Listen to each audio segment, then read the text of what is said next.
বন্ধুসকল ভাত খোৱা টাইম হৈ গ'ল এতিয়া 50 টকাত চিকেন থালি ভাত খাম ফুল পেট ভাত দিব বুলি কৈছে ষ্টুডেণ্ট আহিলে ইয়াত ধুনীয়াকৈ বহিব বা এইটো নেকি ধুনীয়া আৰু ইয়াতকৈ দিব পাৰে নি কোৱা কোনোবাই এইটো পকেটৰ পৰা দি আছে হয় নাই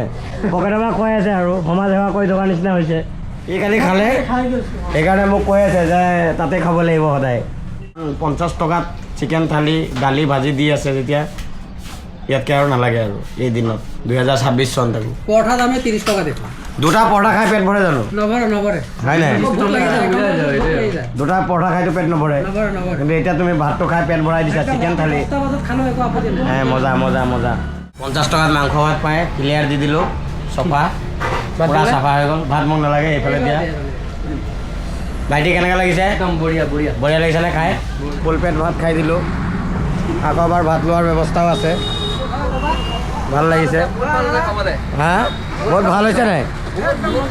কেনেকুৱা হৈছে খাবলৈ 50 টকাত মানে 50 টকাত আৰু ইয়াত ক'ত পাবা কোৱাচোন গোটেই ভাৰতবৰ্ষ ঘূৰি লোৱা নোপোৱা নাপায় গোটেই ইণ্ডিয়া ঘূৰা 50 টকাত যদি চিকেন থালি পোৱা মোক ক'বা আৰু এই থালিটো নাপায় মানে এই থালিটো নোপোৱা ন এই থালিটো নাপায় 120 টকা মাৰ্কেটত 120 টকা লয় চিকেন থালি 120 টকা ইয়াত কিন্তু 50 পাই আছো অঁ আমাৰ কলেজৰ ল'ৰা ছোৱালীৰ কাৰণে সুবিধা হৈছে ওনাৰক আমি ধন্যবাদ জনাইছোঁ অঁ কি কাৰণে